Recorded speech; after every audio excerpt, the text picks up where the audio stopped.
What is something that all of the ritual magicians have been telling us when they watched Hellier? We're doing an initiation. We're doing some kind of a ritual.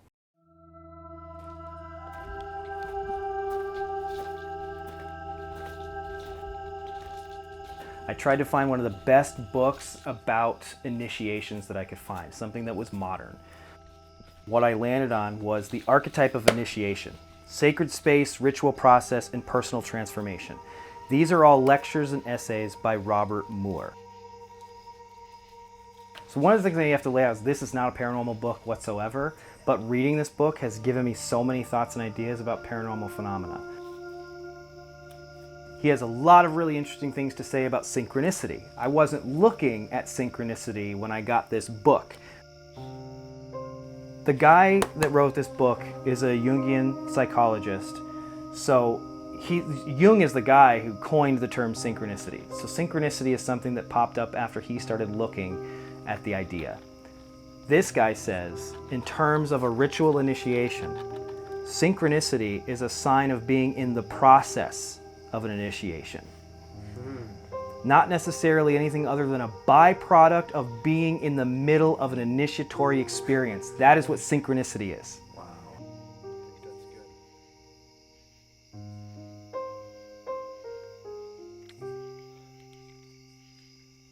good. If it's a call, if you really are part of a call, it's always scary.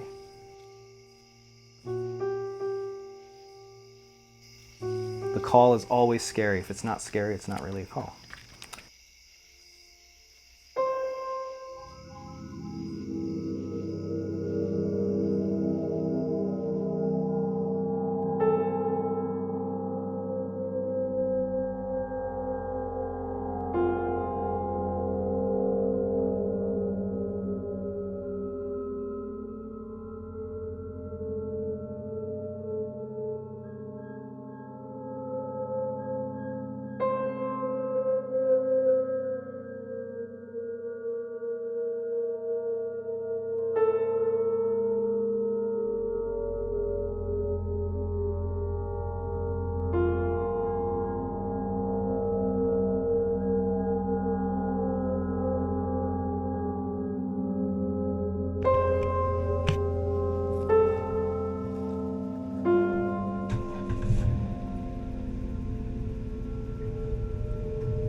Blood, they say. Blood will have blood. Stones have been known to move, and trees to speak.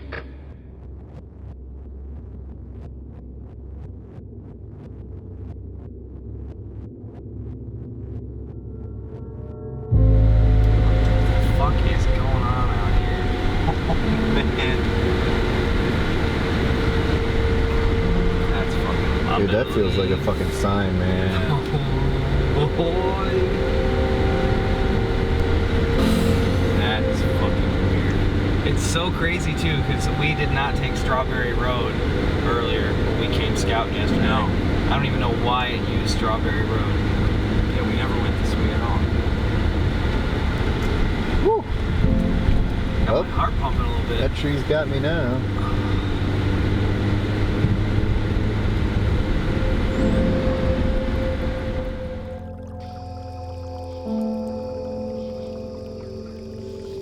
One of the things that I really wanted to do is some sort of a ritual, and it looks as if it would make sense that that ritual would happen inside of a cave.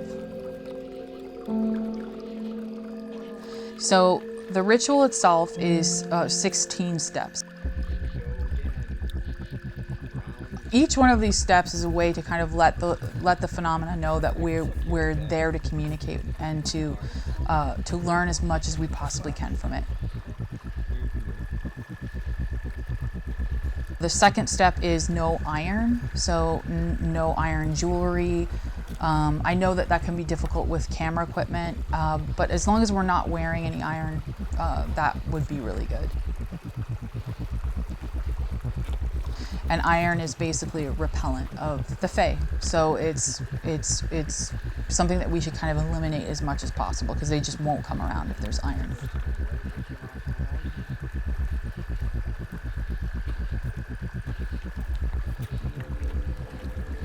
The main goal of that ritual was the invocation of Pan. Whether you want to see it as the god Pan, or you want to see it as the energy or spirit of Pan, the spirit of all, this thing that has seemed to be hovering over a lot of what we've been doing. It was, as I understand it, it was meant as an official introduction.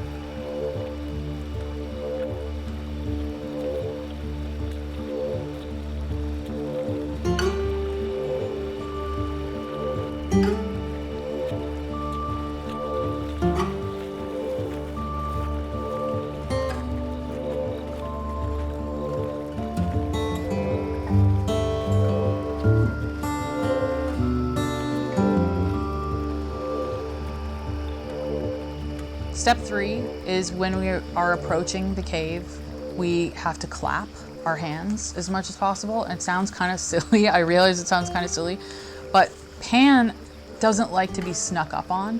So in older rituals, a lot of the time they would walk up to the caves just clapping their hands just to let Pan know that they were approaching so that he wasn't startled by them.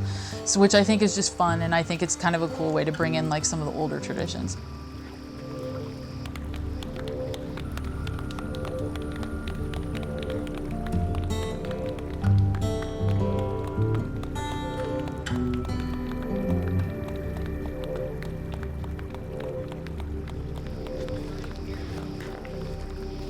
After a year of prepping, learning how to go into these caves, descend into these weird, strange realms, we finally had the day where we were going to descend and see for ourselves what this location entailed. The entrance of the cave didn't even look real. It looks like a movie set. It looks like this beautiful, massive cave that just sort of appears in the middle of nowhere, and you have to kind of trudge through a creek and through the woods to find it, and then suddenly there's this massive opening and it just sort of beckons you inside because there's a perfect bend, so you just want to see what's around every corner. We finally reached a point where we had the means of entering it properly. So finally having the chance to experience this firsthand was a great amount of closure for me, to be inside of this space.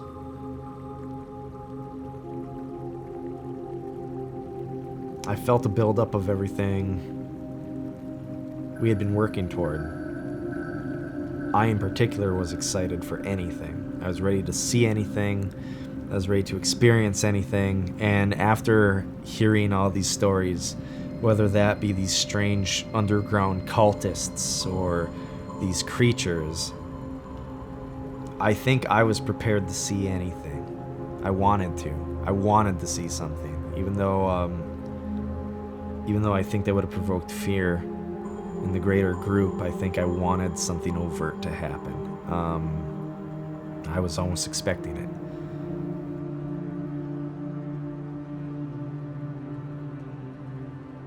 The interesting thing about Pan is he was never worshipped in any one specific place. They didn't have permanent altars erected for him. They didn't have temple spaces for him. Pan was worshipped in nature. He was worshipped out in the forests, and he was worshipped in caves specifically. So it was very important that we worship and make some kind of a connection with Pan in that space, because that's his space specifically. So if he was going to meet us anywhere, it was going to be in a cave. Going in there to sort of conjure this ancient entity is an intimidating aspect, and in a way challenges my belief system a little bit. And so I had to take it in stride and had to sort of sit back and think, I'm going to see, as an investigator with this God-given curiosity, what's going on here. So I decided to sit back with my own personal protection and feeling of protection myself, to sit back and wait and see what happens.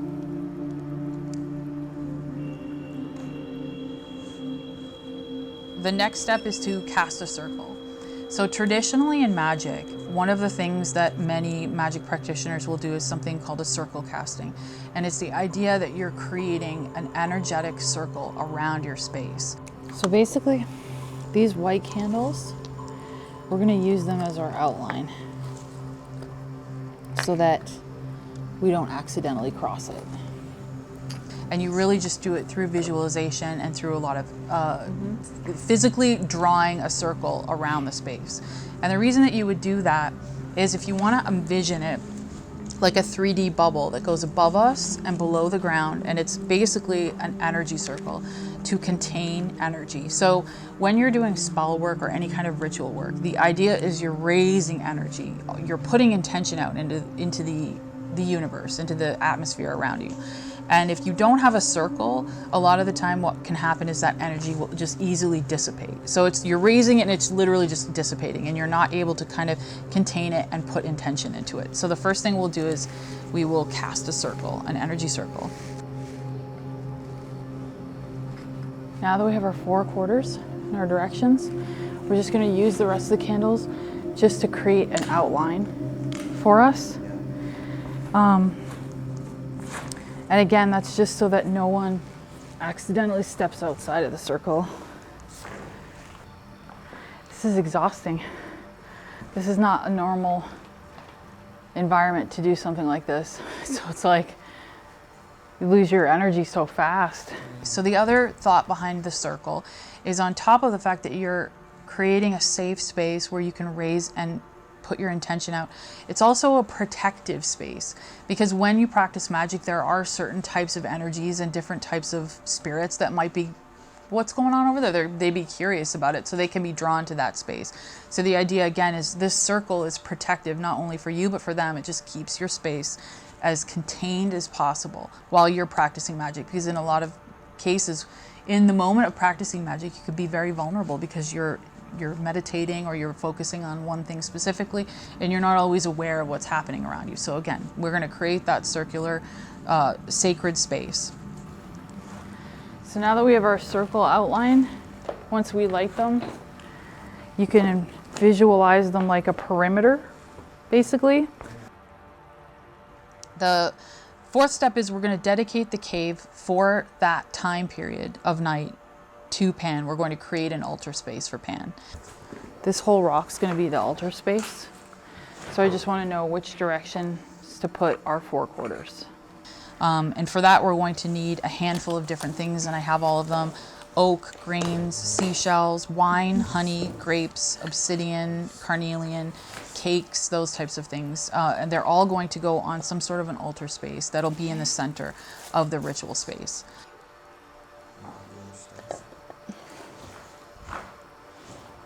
So the next step is we're going to, every tool that we use for the ritual, we're going to dress with cinnamon and vervator oil. And those are 2 oils that have often been associated with the Green Man, with Pan. And that's going to basically turn everything that we use in the ritual space into ritual tools. So anything that we bring in with us, just a little dab of those oils basically anoints it so that it deserves to be in ritual space. Should we anoint the camera? Yeah, if we can, and everything that we bring in with us, just a little drop of it, even just a tiny little bit, and it's basically showing that we are utilizing these tools for ritual purposes. We're gonna burn mugwort. Mugwort is herb that is used to open the third eye. So it's just going to help like raise our vibration and help us kind of align with this type of energy. And I'm going to basically just walk the perimeter. And as I do that, I'm just going to be visualizing a bubble above us and a bubble below us. And it's basically just going to kind of be containing us. So there's just a really simple little chant that I'm going to do as I go. That's just sort of a centering chant.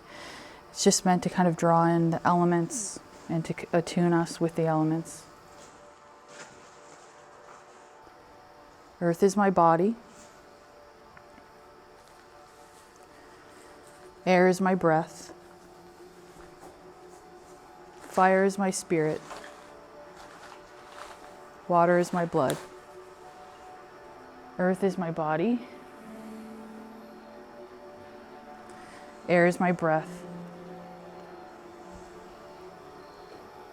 Fire is my spirit. Water is my blood. Earth is my body. Air is my breath. I think one of the best ways to think about this too Fire is my is, spirit. and I was talking about this outside, think of Water Pan is my as blood. one of the ultra-terrestrials. We're trying to have Earth a is my conversation body. with one of the ultra-terrestrials. He's just another face Air of is my them. breath. Crowley communed with Fire Pan is my before he spirit. tried to talk to Aiwas or Water any is of the my blood. higher entities. So he's just maybe the boss. So we're just talking to him. We're talking to upper management to try and see if we can have a conversation with him and maybe whoever else might pop in. And one of the traits of Pan in all of the literature you Earth read is my is that body. when he's called, he typically shows up. Air is my breath. Fire is my spirit. Water is my blood. Okay, done. So that's our circle cast. The next step is called calling the quarters, and it's basically inviting the 4 elements and the 4 directions to join us in magic and in our whatever it is that we're doing. So traditionally, it's an invitation to the elements and the elemental spirits to join our magic. Okay.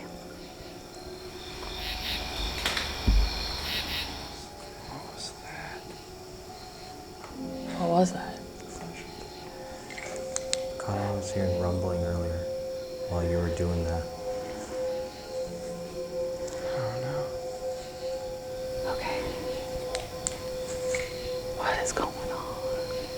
It's working. What was that? The next step is something that is often referred to as calling the quarters or the corners, just depends on who you're talking to. And it's the idea that we're going to dedicate 1 or 4 sections of our circle to each one of the elements. On the altar, we have 4 directions. Each one of the bowls represents each one of the 4 elements. So in earth, we have salt. In air, we have incense. In fire, we have a candle. And in the direction of water, we have water from the little pond underneath. So it's basically each one of them is meant to represent each one of the elements. And it basically gives them a place in our space to reside. So you're giving them like a home to reside in the space.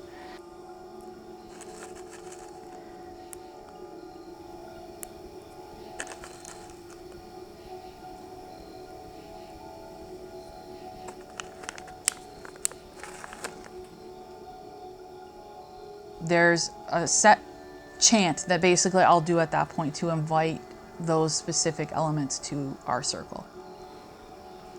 I call upon the element of earth to join us in our magic circle, to bless our circle. I call upon the element of air to bless our magical working.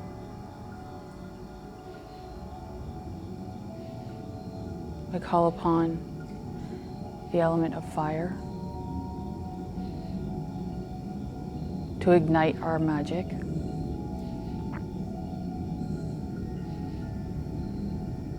And I call upon the element of water to bring emotion to our space.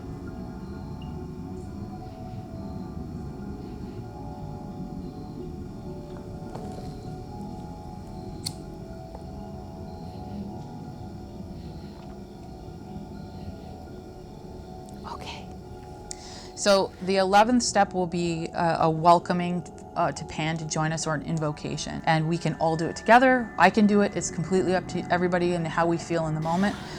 What I was thinking is, for the invocation, I was thinking about it a lot, actually, over the past couple days, and I think I kind of want Greg to do it. I want him to lead us in it. What? Because I feel like I spent the past couple days like reaching out to Pan, and I didn't really feel him connecting much with me, and I don't know if that's not because I wasn't the person to bring that to this space. So I thought it would be nice if you led us in the invocation or in the invitation, if you're comfortable with it. If you're not comfortable with it, you don't have to do it. I don't mean to put you on the spot. I've been thinking about it, and I feel like if he's going to answer to any one of us, it's probably going to be you, since you were the one who sort of brought him to us. As long as you're comfortable with it. You don't have to do it. No, I'll do it. Okay. Never done an invocation before. You know, I practice magic here and there, but it's probably what people would consider chaos magic. It's very eclectic. It's things from here and there that I feel comfortable doing. I've never performed ritual magic. I've never done an invocation. I'm not a very religious person anymore. I was raised very religious, but as anyone who was raised very religious, they know that something like that was a big deal. And I had to think about it. She said, listen, if you don't want to do this, you don't have to. I just think that you're the one who was doing all of this research on Pan. You are the one that feels this connection so strongly. I think it makes sense that you do the invocation. So I did. Before I say it, I thought about it for a long time, and I wanted it to be something that made sense for us, made sense for our case, but also made sense for Pan sort of being a bit of a forgotten god in a lot of ways. So it's, I honor thee and thy ancient tomb by the blessed altar, forgotten and lone. Yeah. I honor thee and thy ancient tomb by the blessed altar, forgotten and lone.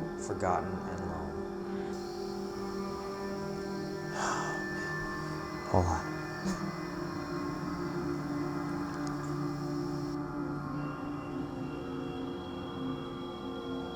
I honor thee and thy blessed tune at the ancient altar, forgotten and lone. I honor thee and thy blessed tune at the ancient altar, forgotten and lone. I honor thee and thy ancient tune by the blessed altar, forgotten and lone. We honor thee and thy blessed tune at the ancient altar, forgotten and lone. Blessed be Pan, Eo Pan, we invoke thee. We honor thee and thy blessed tune by the ancient altar, forgotten and lone. We honor thee and thy blessed tune at the ancient altar, forgotten and lone. Blessed be Pan, Eo Pan, Eo Pan, Eo Pan, we invoke thee. We invoke thee. We honor thee in thy blessed tune at the ancient altar, forgotten and lone. We honor thee and thy blessed tomb at the ancient altar, forgotten and lone. Blessed be Pan, Eo Pan, Eo Pan, we invoke thee.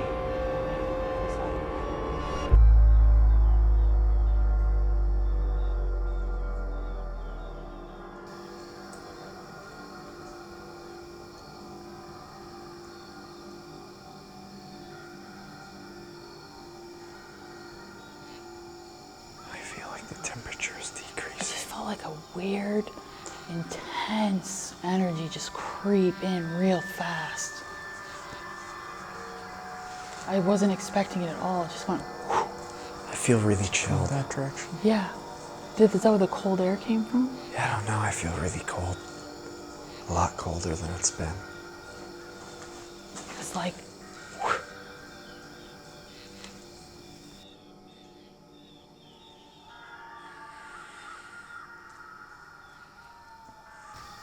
Just feeling like an energy shift from this direction. yeah. I feel like it's all coming from over there. It came in so fast, it made the hair on the back of my neck stand up. That's the entryway to the outside. Mm-hmm. That's further in the cave. Mm-hmm. Are you okay? Yeah, I'm just stirred up. It was very weird. I don't know. I've thought about it a lot since we did it. I don't know how to, it was really emotional for me to do that. It was, I don't know. It seems silly to say, but I felt it happen. Whatever it was, I felt it happen. And it was there, and I felt it, and I was getting really emotional about it. I'm getting emotional thinking about it now. It was really impactful. I could feel, I don't know, I was shaking. I was literally shaking. It was just really weird.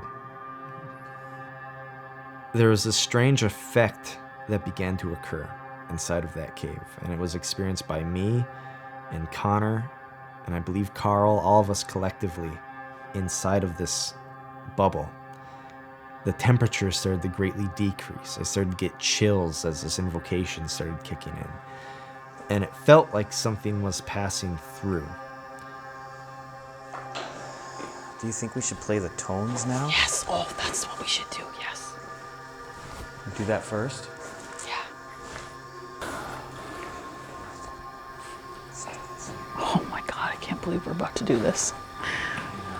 I mean, it's interesting that we actually are being told to make these tones, and now we are going into a cave.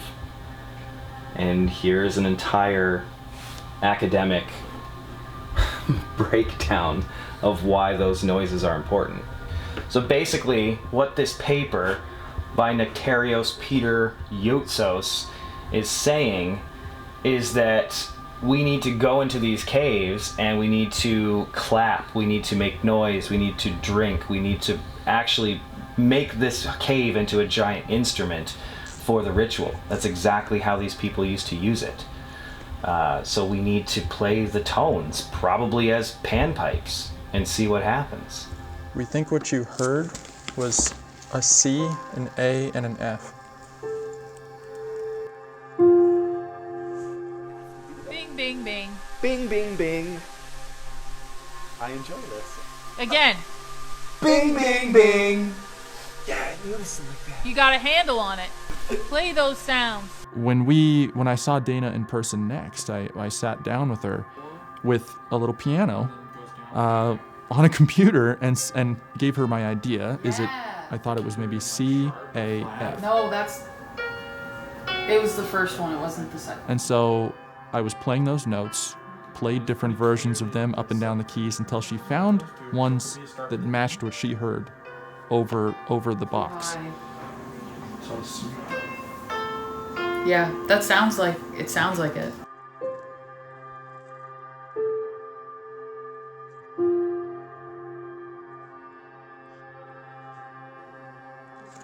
I turned it.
The tones, when I heard them in the cave, they made me really emotional. I wasn't expecting to feel that way. It actually surprised me.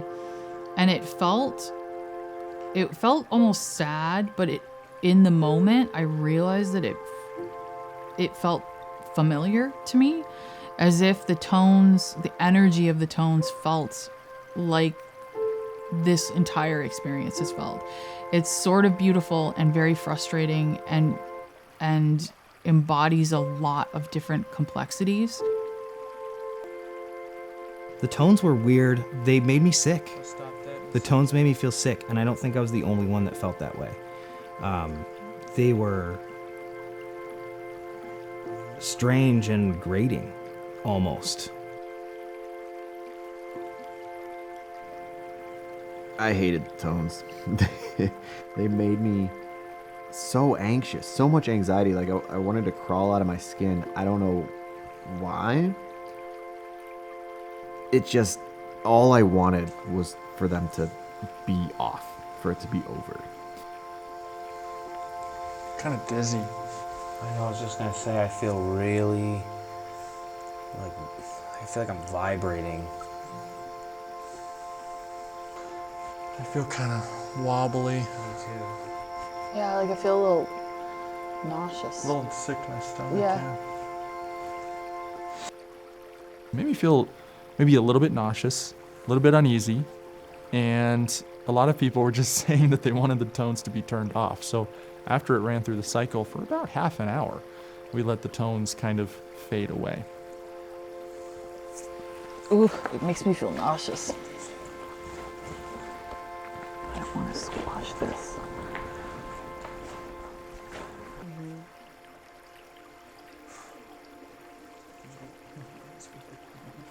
I know.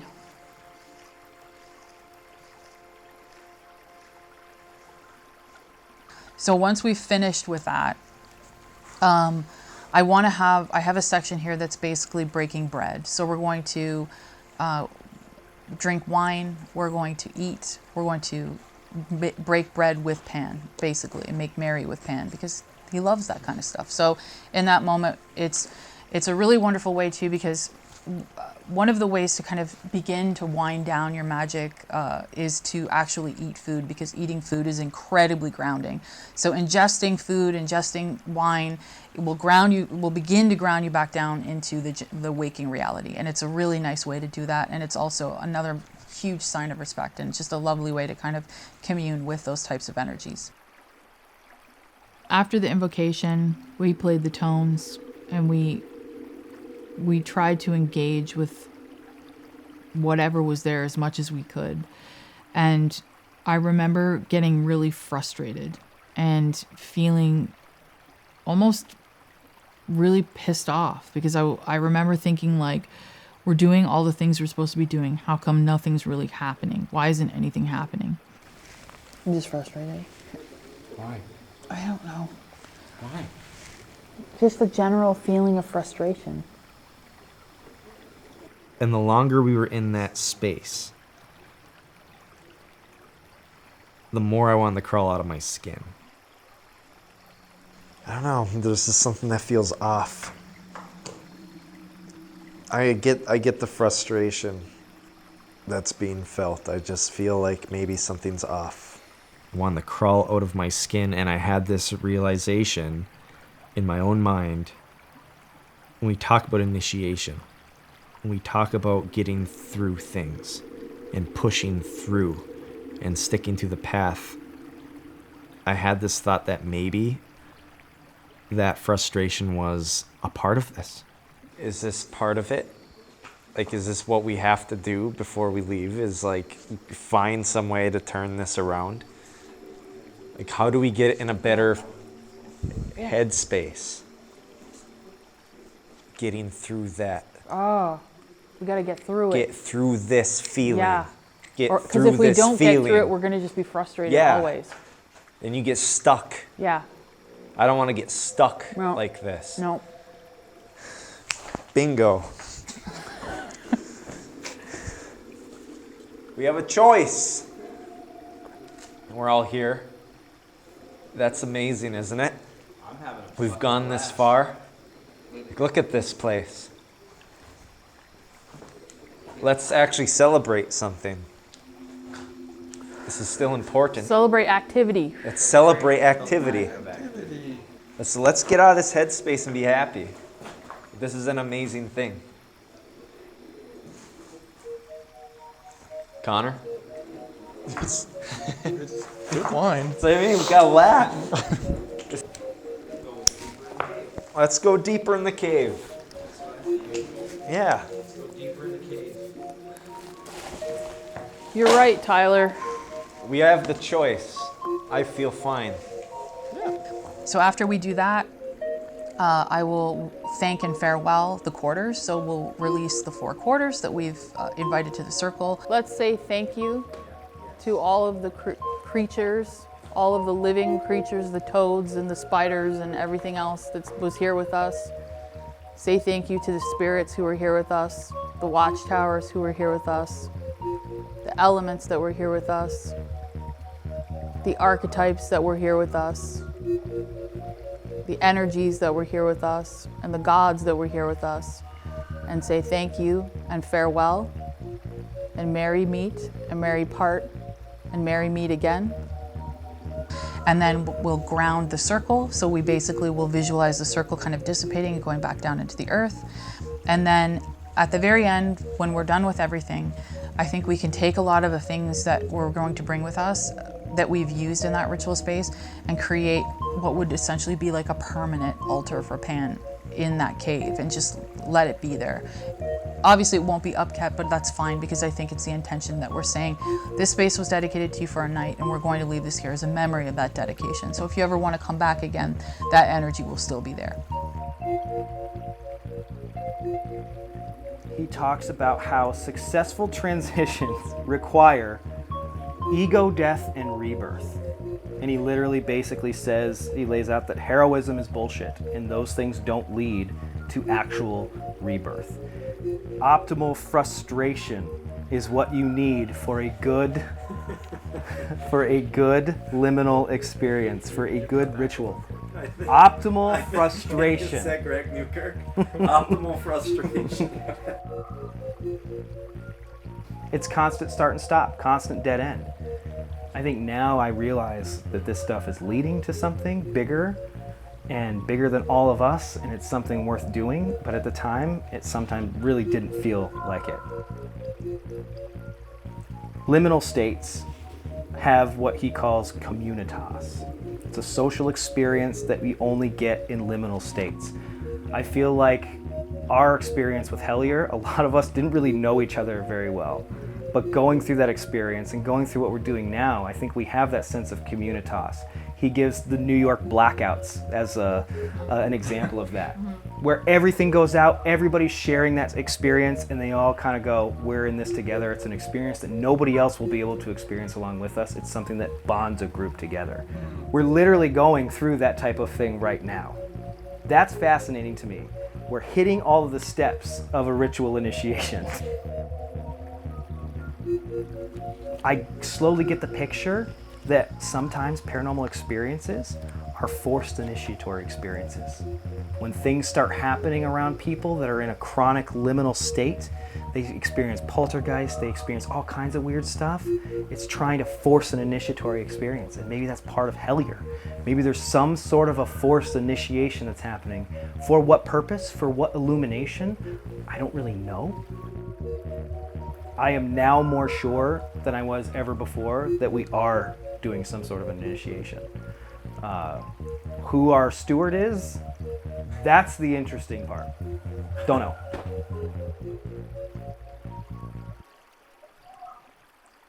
As Greg said, it felt like something happened, but it seems to me like that something was part of a larger process. And maybe that's why we haven't seen results yet, is because we're still in the middle of the ritual.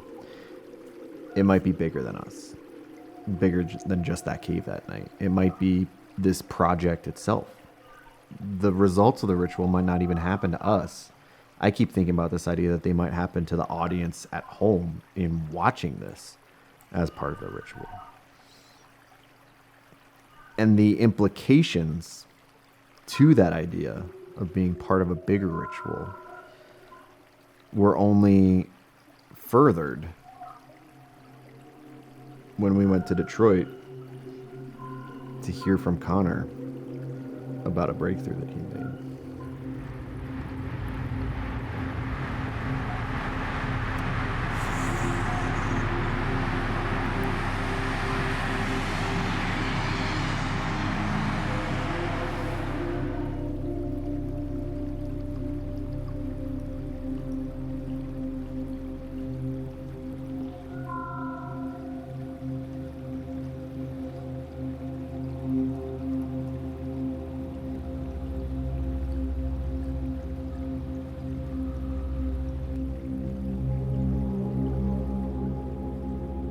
It always irked me and sat in the back of my mind that we weren't using these numbers correctly.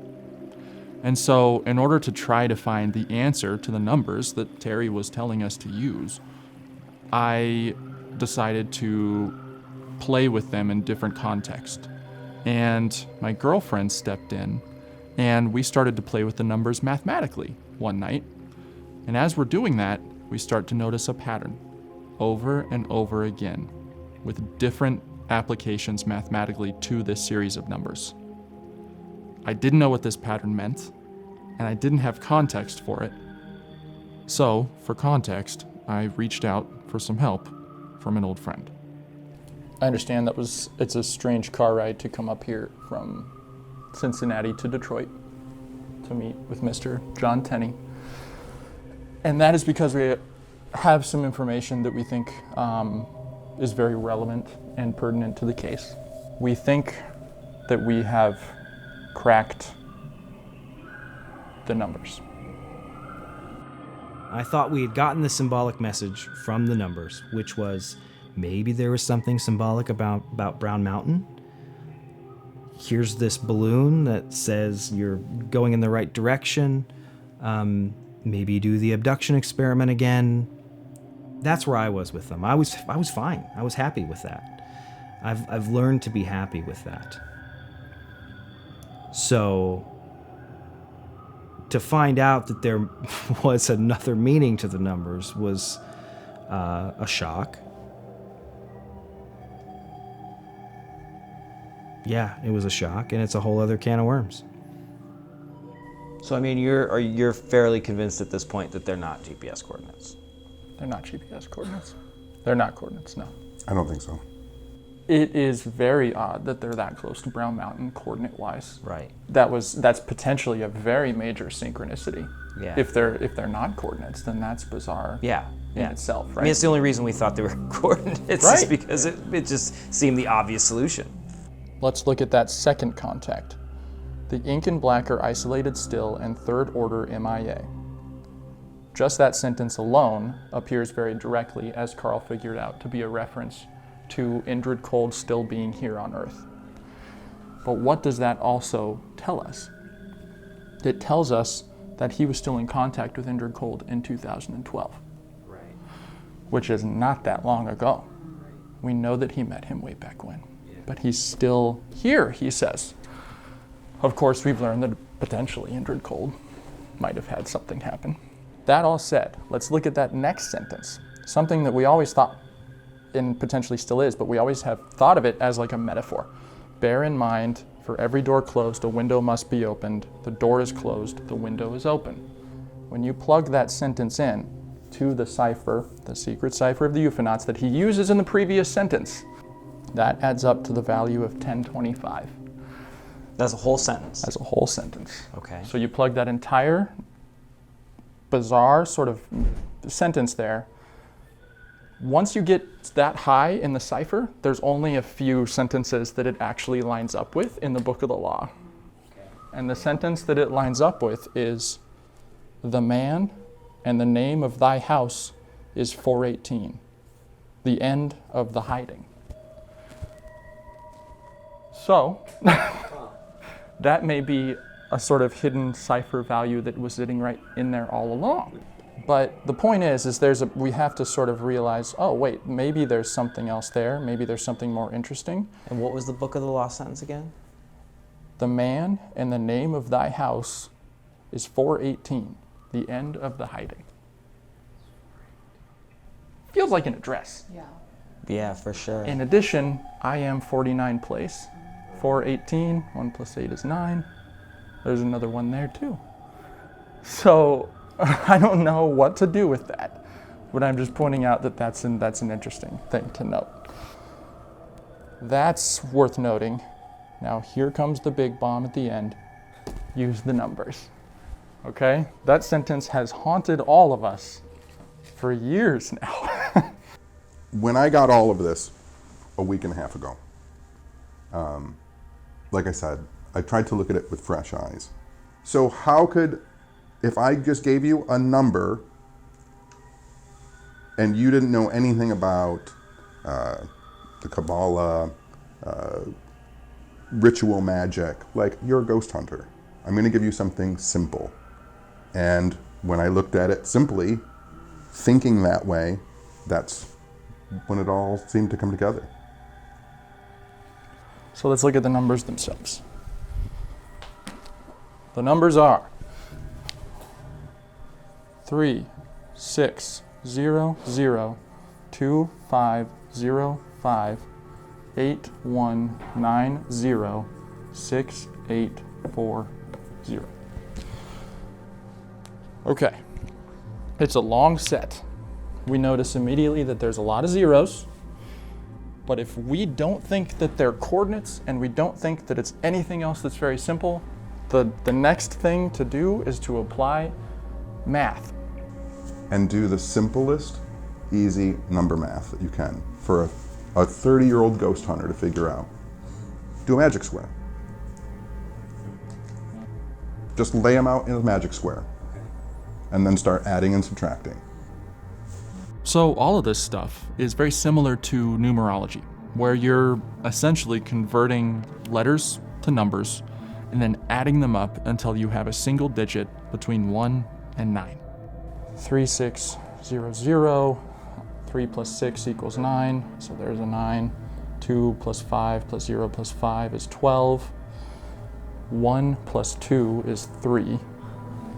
8 plus 1 plus 9 plus 0 is 18. 1 plus 8 is 9.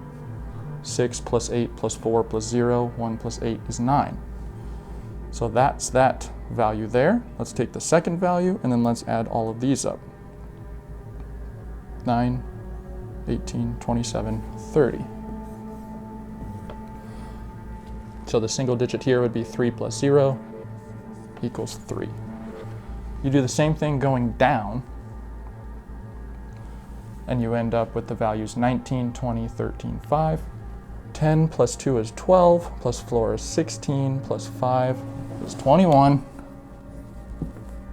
2 plus 1 equals 3 as well. So that's interesting. But who knows? Maybe that's just the way that it happens. Well, shoot, let's take the entire string of numbers and add them all up. 3, 6, 0, 0, 2, 5, 0, 5, 8, 1, 9, 0, 6, 8, 4, 0 equals 57. 5 plus 7 is 12. 1 plus 2 1 plus 2 is 3. is 3. Let's look at just half the number. 3 plus 6 plus 0 plus 0 plus 2 plus 5 plus 0 plus 5 equals 21. 2 plus 1 is 3. 8 plus 1 plus 9 plus 0 plus 6 plus 8 plus 4 plus 0, which is the second half of the sequence, is 36. 3 plus 6 is 9. They always come out to 9s or 3s. Halves, quarters, the entire thing. There's a 9, there's a 9, 1 plus 2 is 3, there's a 3, 1 plus 8 is 9, there's a 9. Okay. Let's take all of the prime numbers.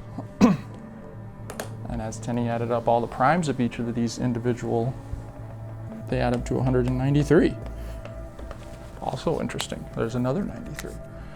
So, one of the first things that I wanted to do is make sure that this isn't just a statistical something that happens every now and then with a string of numbers. So we ran it through, and my sister helped me out with this, Michelle. We did 50 different random number sequences, and only one of them came out to 9s and 4s. About a 2% chance that this could potentially be relevant. So what I did is I called Tenny and I said, hey, you know, like Chelsea and I were sitting there, we figured this out. I don't know why, but I'm seeing a lot of 9s and a lot of 3s. That's something that I also told Alan Greenfield. And what's the first thing that he said? 93 in the cipher equals Hellier. 93 shows up repeatedly and with gusto. You break down the numbers. No matter what quadrant you split the numbers into, they all become either 3 or 9. 93. Which is interesting. Yeah. You are adding to the credential. So, what we're left with is a whole lot of 9s and 3s and no context with what to do with that. So, at this point, we're sitting there with a lot of 93s and no context. Well, what did Greenfield say? That 93 is a number that's extremely relevant to people who are into Thelema, right? And he joked about it, and we kind of joke about it sometimes too, where it's like, what a weird thing. It's sort of their slogan, like summed up in a number, right? I mean, do you know that 93 is a significant number to Thelemites, which I'm not anymore? But back then I wouldn't have, absolutely not. Well, there's a jargon in Thelemic circles. Thelemites will greet each other with 93, 93, love and will. Crowley apparently would actually sign his letters 93 sometimes. I mean, it's a very relevant number to people who are into this kind of stuff. 93 equals Hellier. If you run it through the cipher, it also comes out to the phrase is a key also, which is interesting. Then what happened is we're staring at the numbers, and you can't ignore another sequence, this big old 31 here. 31 times 3 is 93. So there's another 3, there's another 93.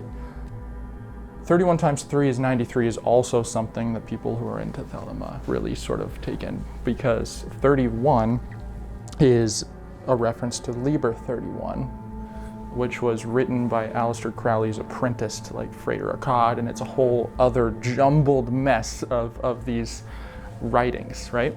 When you look at Liber 31, which was written by Akkad, just take this book, look at Liber 31, which was as delivered by a being called 93, 418. So there's both of those numbers again. The fuck?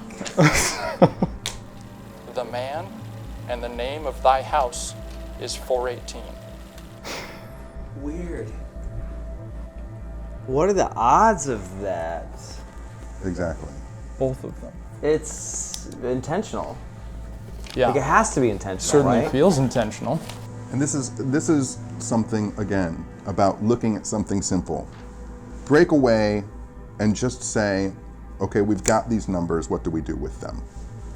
Let's say one of you did run a simple number square, right? And you realized that 31 was important to start at, right? So that's telling you this book, right? And then it starts giving you 3s, 3s, 3s, and 9s, right? Sometimes 93, sometimes 39. But it's definitely giving you 3s and 9s, right? If 31 is the book we're supposed to be looking at, then what's the 3 and the 9? Like, why is that important? Well, it's the 3rd chapter, 9th verse, right? So you look at the 3rd chapter and the 9th verse, and the 9th verse is, lurk, withdraw upon them. This is the law of the battle of conquest. Thus shall my worship be about my secret house. So, is that a phrase that's familiar to Gray? Is that a phrase that's familiar to you at all? It's okay if it's not. It kind of irked piqued my interest. It feels familiar. The Law of the Battle of Conquest is also a chapter in Secret Cipher, the book itself, which was attributed to Rist's writing. Fuck out of here. Which is literally about his interception. Out of here. This is unbelievable. He's not talking about the interview, he's talking about the chapter before the interview. Chapter before it. Right at the top of the interview, in front of our faces the whole time. 93 directs you not only to these writings of Thelema and the occult and stuff that Terry was interested into, but literally is a reference to the Law of the Battle of Conquest is the work of our friend and comrade in arms who goes by the name Terry R. Rist. Fuck out of here. This whole fucking time. It was right on the top. Right there. In the chapter, Terry references a particular passage in another book by Crowley. There's a couple of paragraphs about the Book of Lies, which contains 93 chapters. And these last 2 chapters are about Terry going out and doing a ritual. And the ritual is called the Star Sapphire. The blue star. Well, I mean, what's the context of finding it? It's a blocked path. It's a star? Yeah. Blue star? Right? Blue star, mountain green. Yeah, he's doing a Next week. Ritual. Yeah, well, he was very into that. He said it himself. It's a blue star. So the blue star is essentially the content of the chapter that Terry was potentially trying to get you to read the whole time. And we're literally finding blue stars on block paths in the forest. Oh my God. Terry's not the first person to come up with 93. He's basing it on 100-year-old occultists. And occultists before them were coming up with the same numbers. And it's not that they were all figuring it out. It was that something older than all of them is revealing itself to them and saying, yes, you're on the right path. And they recognize it's relevant. And now it's doing it to all of you. It's that thing, it's the phenomena saying yes.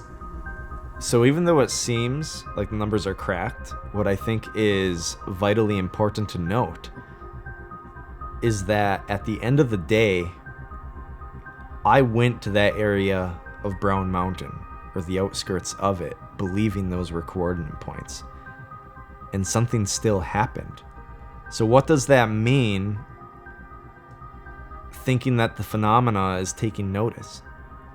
Where maybe it doesn't matter exactly what threads we're following, but we're taking the initiative to follow the path and to put in that effort and being shown that what we are doing is important. So the question then is, what's the next step? There's a potential that Terry wanted us to do that. So you read the ritual, and what I did is I called Dana, and she's been researching the ritual itself. The ritual, as it's read, I don't understand any of it.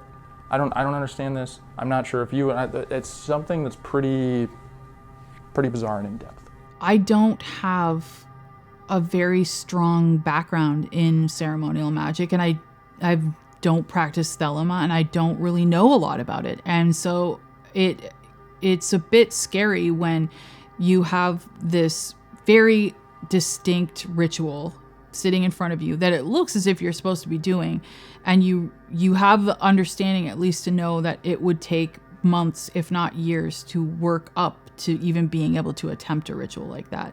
And to do it out of order would be incredibly dangerous to every single one of us. So it wouldn't be something that we would want to just sort of dive headfirst into. When you look at the ritual, Dana noticed something interesting, which was the phrase Nox, which shows up a lot.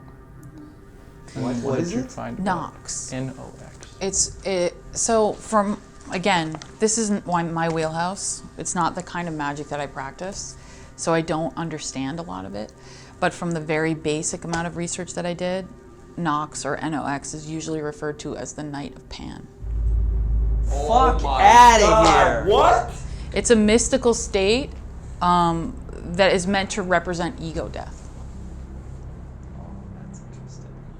It's literally referred to as the Night of Pan. It's a process within the ritual. It's something that you have to master before you even attempt this ritual, because there are elements to the Star Sapphire. It's not a beginner's ritual. You have to have learned how to do a lot of the things that are contained within it. And the NOx or Nox is one of those signals. No, I honestly, I do believe. I don't think that when you talk about like Sapphire Star ritual and stuff, again, I think these are nods, that these are the directions that you're going in are correct. But I don't think it wants old magic. Mm-hmm. I think it wants something new. Mm-hmm. So that said, what do you think we're supposed to do with this? I personally think that you're supposed to do a ritual, but I don't think that ritual exists right now. So the one thing, and again, I'm trying to understand this ritual as much as I possibly can, but if there was one thing that I could kind of take away with, again, knowing about this for like 24 hours, is that the Star Sapphire, it's an invoking ritual. So it's meant to invoke something, to bring about something. Who are we supposed to invoke? Or what are we supposed to invoke? Pan. The rebirth of Pan. The rebirth. Yeah. The only Greek god that's dead. Asleep for a long time. Yeah. Dead. Right. I mean, it's at the point where, is that a synchronicity, or is that just a slap in the face?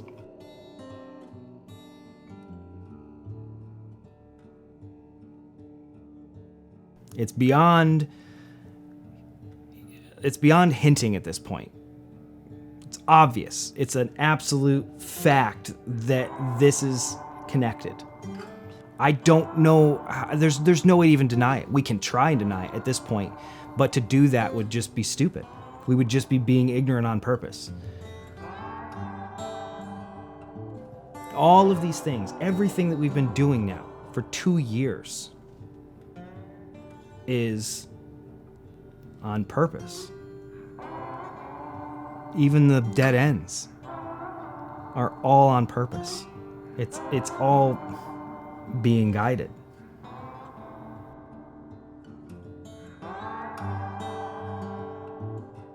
Suddenly these numbers, this research is pointing to something much more than strange creatures in caves in Kentucky.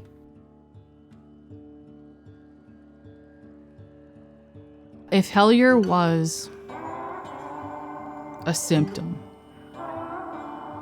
I think Somerset is an aspect of that symptom. But I think there's more and layers going on there. And I think those layers have had time to bleed into each other. I think there are still things in Somerset that we could do. The question is, do we want to do them? And I don't know the answer to that right now. I'm too close to it right now. I'm going to have to think about it for a while, and I think we all are. I think that question will be answered differently by each and every one of us. I'm sure that some of us will say, nope, I'm done. I feel good.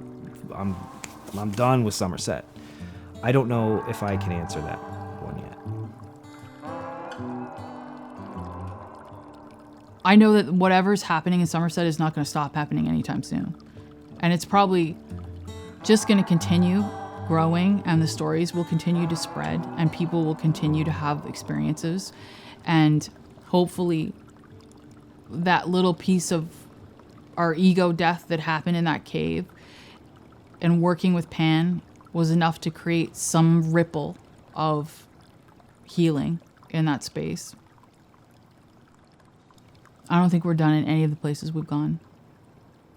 I think we'll go back to every single one of them for some reason. I think there are places we have yet to go, and there are places that we've been. And at one point in time, throughout this journey, we're going to have to come all the way back again. And I don't think that we're done with any of them. We have a whole box of tools now. Karl has the lines. We have power names. We have rituals. We have numbers. We have a whole checklist of things. We have maps. We have geomagnetic anomalies. We have cave systems. We have the tones. We've been given all of these things to use. I can look at those maps and I can look at a geomagnetic anomaly. I can look at a name. I can look at a cave system. I can look at how it works in the cipher. What does this name come out to in a cipher? If that name comes out to a specific number, I'm fairly confident I could drive to that town and find something weird right away. That's what we've been given. We did not have that 2 years ago. And I think that's part of the reason we've been doing all of this. I just hope it provokes wonder. I hope if anything, it gives people the strength to not stop asking questions. Because I don't think enough people do. And I think the people this resonates with are the people that ask questions. How can you make progress if you don't? So everything is pointing us to this phenomena having a larger face. That Greg thinks he might be seeing a little bit through his research. But the phenomena itself, the goblins, cold, other cave creatures, things like that, the town of Hellier and everything that happened there, we quickly start to realize was just a symptom of something larger, which Terry was telling us from the very beginning. The next phase is following through and finding a window that's open, if not potentially opening a window ourselves. It's never a problem till you're the one they want to find. Double check your privilege or it's your profile on a pike. They're driving me insane. These monsters inside my brain.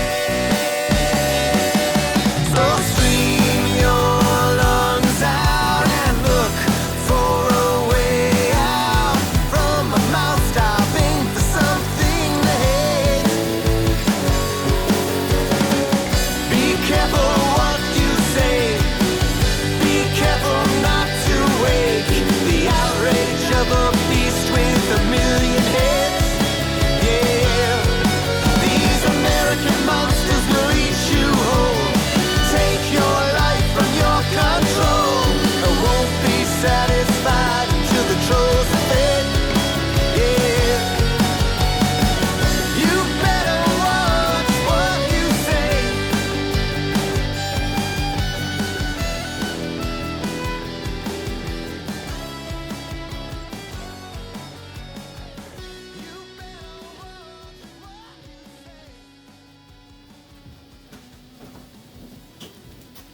You ready for this? We met a kid at the Mothman Festival whose name was Levi. And he immediately made an impression on us because he had us sign a tin can. And then he started talking about Keel. And he really likes Keel's work. And he said, there's a pamphlet Keel wrote and sold at UFO conferences in the 90s called Flying Saucer Subculture. I think you guys would really be interested to see the cover. So eventually I reached out to Doug Skinner, who runs johnkeel.com, because Doug did the art that's on the cover of this. When he was very nice, and he said, I will send you a copy. The Flying Saucer Subculture by John Keel.